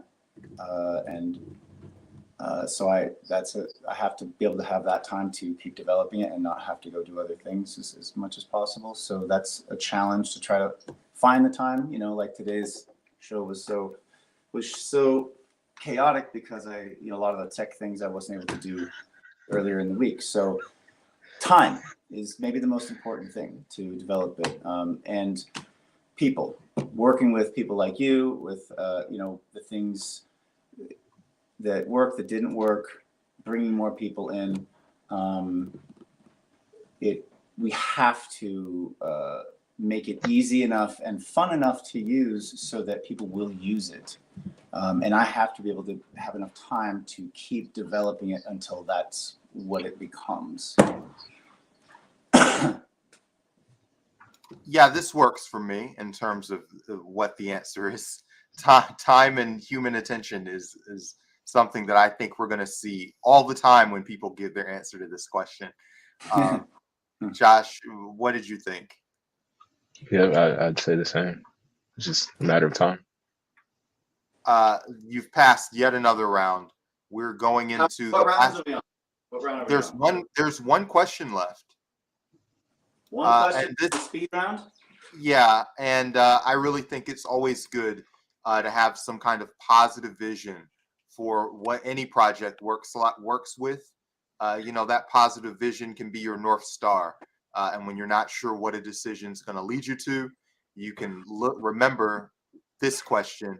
What does success look like? What does success look like for this idea? How do you know when it's working? And I'm going to throw it back to you.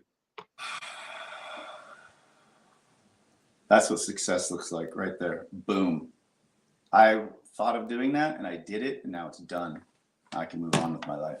Nature and adventure coming together.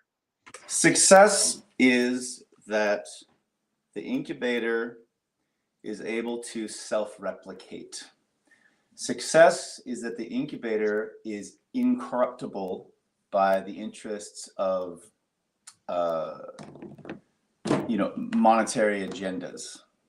And success is that the incubator continually connects people, empowers people, helps them build their own economies, helps them be inspired to help more people, and is organically grown and passed on from community to community to community. And success is connecting all of those communities together in elementally, so that when interests of industry, commerce, capitalism, money, politics, whatever, are in conflict with the interests of community, even if it's a small community, that community can reach out for support to the interconnected communities and be able to withstand and bring in the force and energy and support needed to put up a good fight when industry and community are in conflict.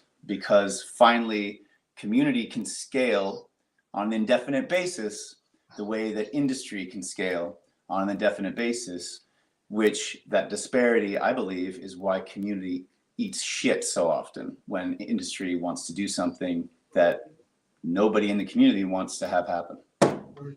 I found this to be a good and coherent answer. Josh, how do you feel?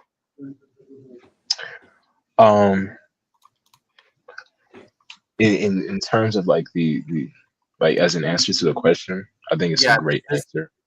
I think that I do have like trouble thinking of examples of like what like kind of it looks like for a smaller portion of the community to be able to like reach out and kind of be able to like receive the help and resources that they're requesting in the way that you described. I think and I think that kind of harkens back to the question that was asked about the like sort of can't think of it now. But uh, I would just be interested in like hearing like an example of like that scenario to kind of help me visualize it more. But in terms of like just like vision and broadly, like that is like that this sounds very equitable. And so yeah, I would just like to hear an example. and yeah, we've gotten through all of the rounds. These are all of the core questions. And if somebody were to be interested, and you were to give a minute and a half version of the questions that you've answered here, you'd be able to explain your idea in a coherent, understandable way to someone. I would So love. I want to touch on what Josh said. Can you throw that in the speed round? Yeah, in fact, that's what my plan was to do. Oh, And in fantastic. fact, I'd love to just jump in here and just speed right into the speed round. We're gonna speed right into the speed round. Yeah. All right. So Daniel asked this before he left. Let's say that I like the co-creator Incubator made by the Mixed Deity Arts nonprofit, and I say this is a good idea. I've got a huge following on Instagram. I've got a closed system. I've got 100,000 followers. I'm a TikTok star. Why don't I just make my own version? What's stopping me from making a knockoff? Nothing. In fact, that's encouraged. Like, rip us off, steal it, do your own thing. If somebody can create a version of this that does the same thing, then I'm all about it. Whatever can connect creatives to collaborate, it's fine. It's cool. Steal it, rip us off, copy it, do the thing. However, with one caveat, what would really break my heart is if somebody stole it, ripped it off, and then perverted it, turned it into a gutted out shell of itself, sold it on the pretense of all our sales points, but then actually didn't deliver and made it just another hoard out capitalist agenda that just pretends, that just uses the buzzword of community while actually just milking people. Like, that would make me crazy. And if they did that, then they wouldn't be stealing our idea. They'd just be doing something that everybody else already does. So, yeah. Yeah, I mean, you are describing. Yeah, you're describing how commerce interfaces with art, of course. Yeah. What would make it extremely difficult to copy the idea is the amount of people that you would need to be on board voluntarily to want it to work. So that is what makes it work. If you just made it a commerce thing, it's not the same idea. So that's what would make it hard to copy is finding the people. But no, yeah. And this was another question that was here. The role of money here seems very flexible. Can you elaborate a little more on, because the situation that you described is, of course, how commerce interfaces with art by default. You know, if somebody has a hit song, then you find that the next year there are 20 minor variations on the hit song that are maybe more demographically targeted or changed 5 degrees in a way that someone thinks, hey, I can just throw money at it. How much does that matter? And how do you see the role of money changing, shifting, evolving in the course of this project? Okay, so there's a couple answers to that question. The first answer is that, you know, money makes the world go around. So we're not overly idealistic with the notion that we can just do everything with no money ever. But there's a lot that you could do without having to introduce money into an equation. So the two goals are, one, to prioritize the idea and the goals and the humanity and the community and the interests over money, first and foremost. It has to be more important. The needs of the goal and community and idea have to take precedent over the needs of any money that may or may not be involved. I'm sure at some point money will be involved, whether in a small way, medium way, or there could be huge investors coming in. Fine. Each idea will have its own relationship to money, which will be decided and determined as the idea is developed. Just has to make sure that the idea takes precedence. It does not get perverted by the money. The money does not have enough leverage to change it in any way, shape, or form.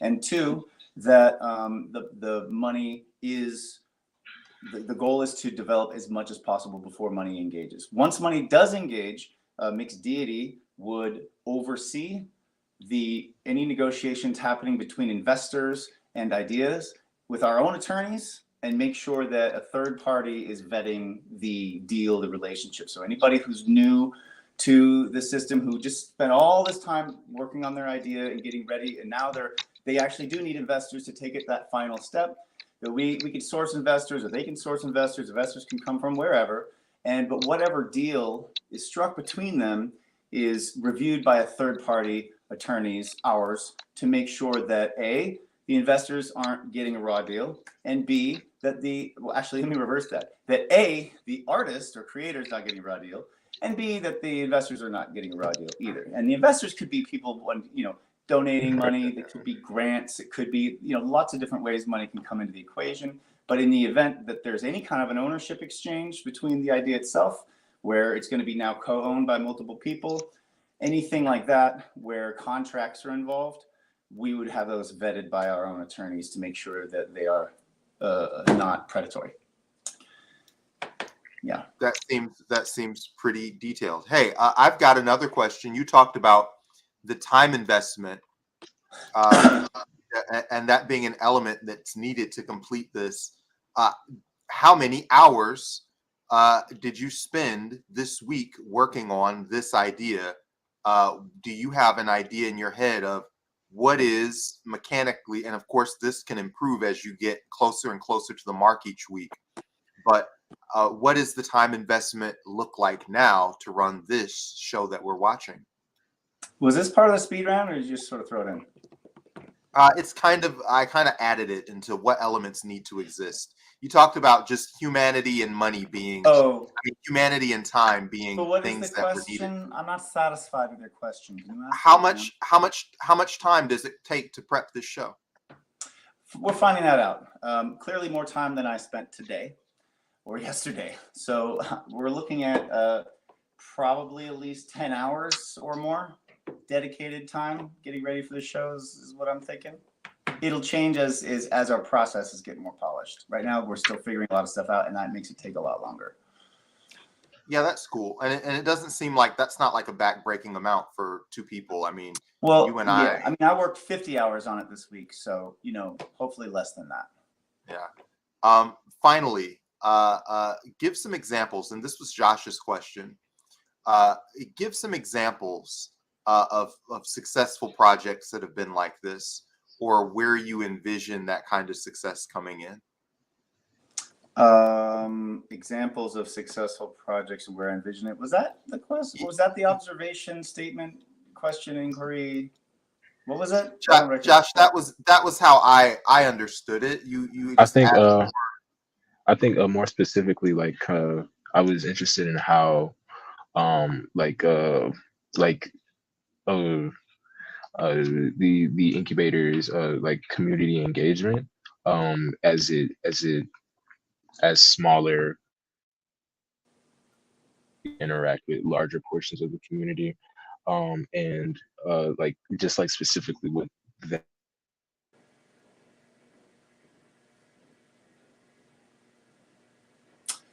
You cut out there. Josh, you muted.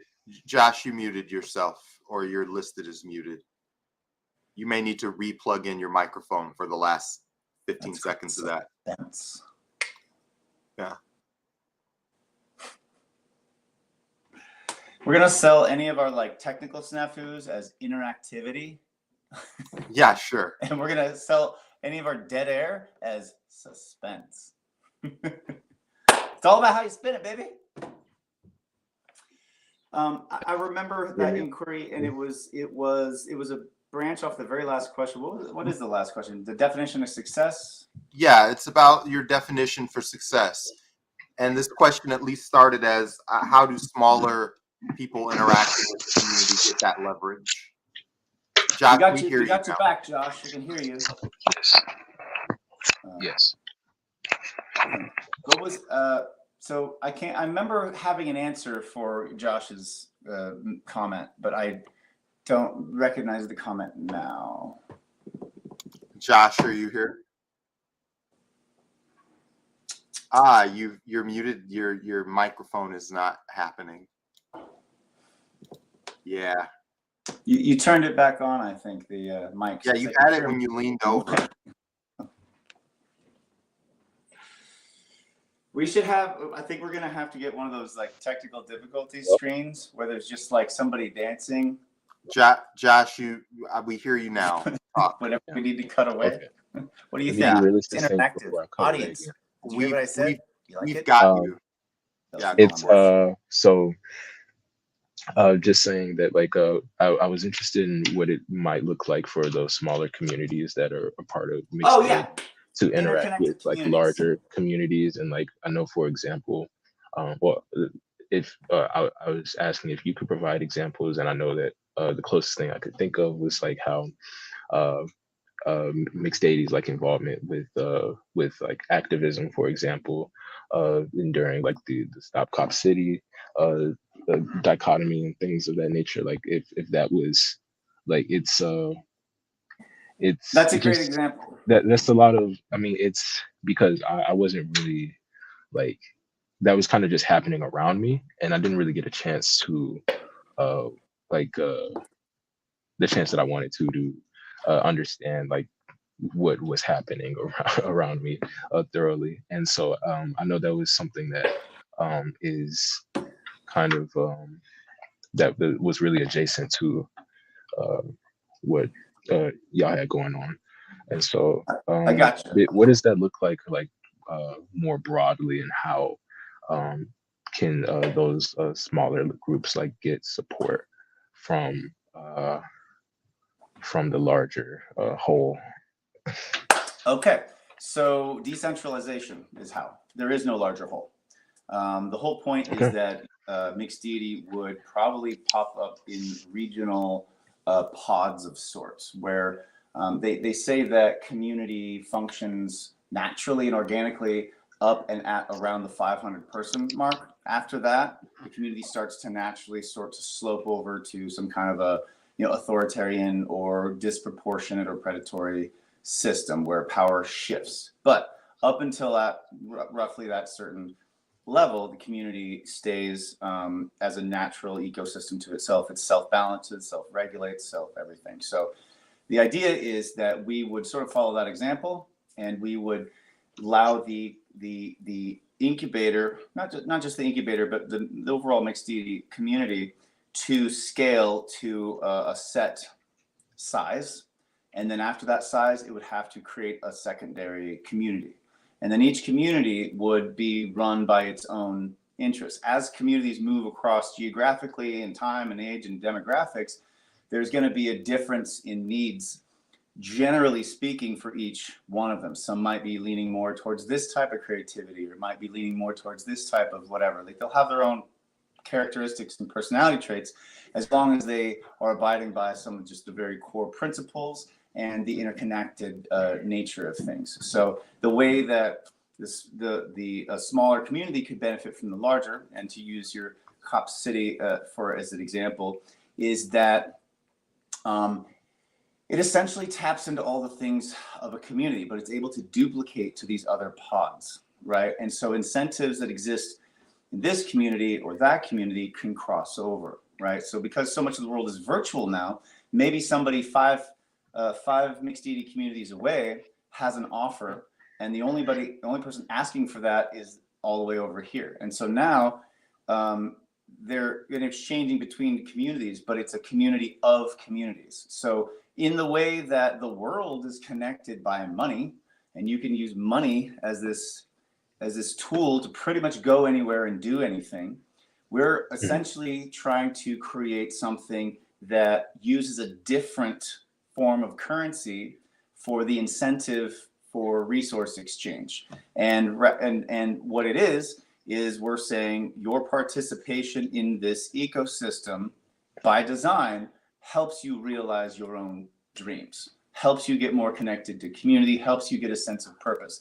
These are all things that I think that most people can agree. If you had your choice between just a pile of money or being able to realize your own dreams, be connected to community, and have a sense of purpose, and you could only have one, I think a lot of people would choose the sense of purpose, community, and realizing your dreams.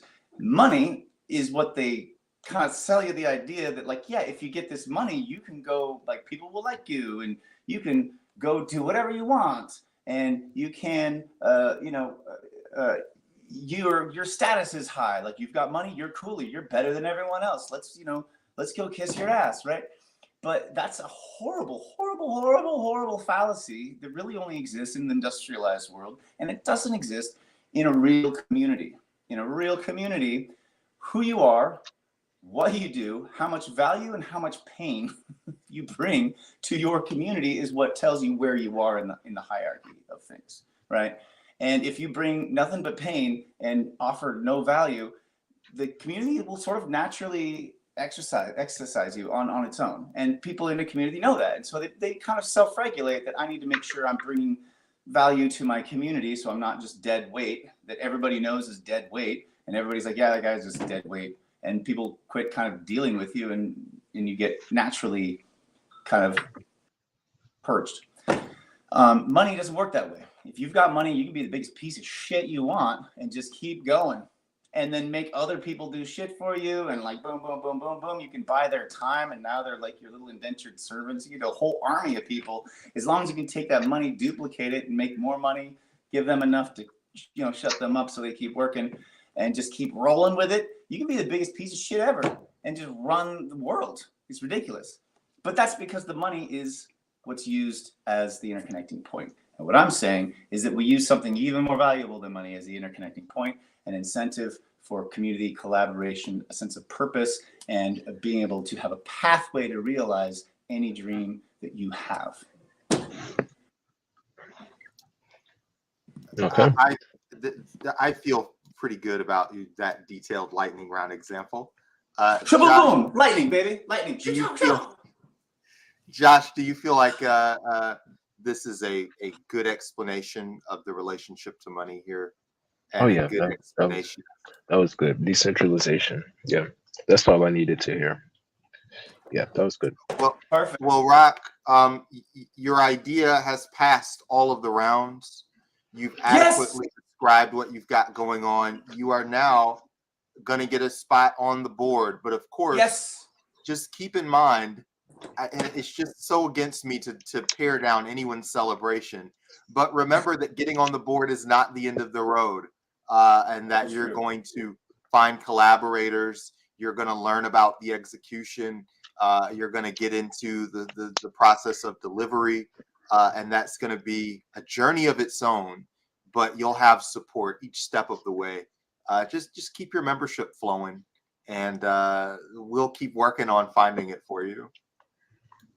Well, thank you very much. So the incubator idea will go on the idea board on mixdeity.com, and anybody who likes the idea, wants to participate in it, can go to mixdeity.com and look at the idea board and contact me directly through that idea or any other ideas that they like that are on the board. I think that's brilliant. It's a great idea about ideas. I love that idea.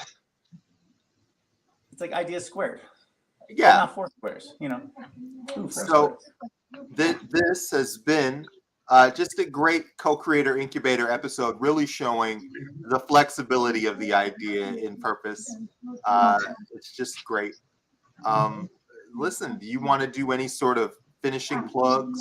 Do you want to talk about anything coming up? I mean, I feel like we've covered so much here. So there was a couple of calls to action in the newsletter. Did you read those already earlier? Yeah, totally. Artist opportunities. You already hit all that stuff in the newsletter? Yeah.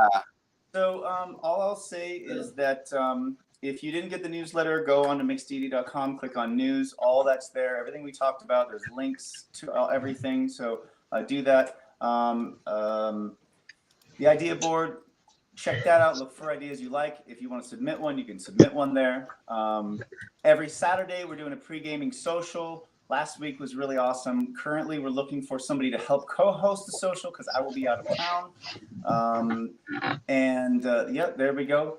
Pre-gaming social is an open mic. You can bring games, drinks. It's very communal. It's free. It's open.